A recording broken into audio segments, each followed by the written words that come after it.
Having that kind of coach makes your life that much better, and becoming the best that you can be, as long as you're following the protocol, your options are much higher. But to be somebody like a Keon Pearson, I'm just using this current generation, when I met him, I said, I don't think anybody could really mess him up. It's just a matter of how good could somebody get him to be. And so when he did the Arnold, that was the show that I stepped out of. And that was his whole show with Flex. And when they were done with that, that was when he came to start working with me after. I said, listen, there were things that I didn't agree with what you were doing, but it was not my place to get in out of respect for Flex and out of respect for you as an athlete. I just stayed out. But now you're going to learn how to do things the real right way. And you're going to learn a lot about your physique. You're going to learn a lot about your mind. You're going to learn about your heart, what you have inside you. And now we're going to take you to be the best that you can really be. And by the Olympia, people were like, what the hell did you do with this kid? Like, what kind of drugs is he on? That's what everybody has to ask, right? But his genetics are that good. So when you have somebody that's got like that kind of pedigree, the sky is the limit for them. I used to always say, if you want to really, really impress me, don't be the coach that's showing me like Phil Heath and Jay Cutler.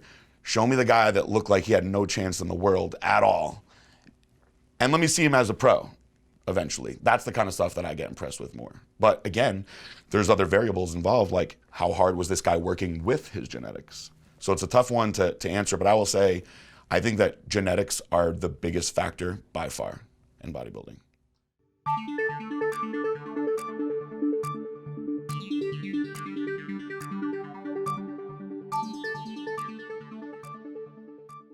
Well, it's super important, and at the same time, in many ways it's irrelevant, and I'll explain why. Number one, if you see some blood work, you can see glaring mistakes right away.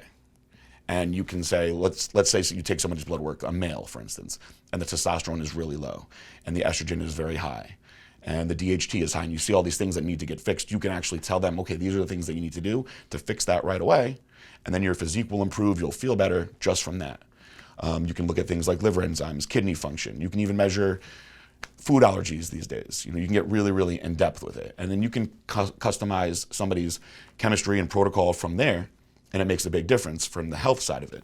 The reason why you can't always go by blood work, and this is really because I am so fascinated with blood work, I get my own blood work done constantly. Within the most 2 months, I will have my blood work done consistently, like all year round. And I think that there's so many things that can throw your blood work off. For instance, if you get really, really stressed out, and it doesn't even have to be like because your life is falling apart. Like let's just say you went on a roller coaster and the following day you had to get your blood work done. Well, that stress, that action that your body went through can cause inflammation, which can totally change your blood work in many ways. And you can go a couple days later when you're completely relaxed, and then it could look fine. So you're like, well, that's weird. 2 days ago, this said that my HDL and LDL were off, and now today, it's back normal. And that's the one thing with blood work that I think that people need to understand. They need to do it a lot more often. But I always ask for blood work just because I like to see right away if there are any major health issues or concerns that you have. And I think it is very important for people to get regular blood work.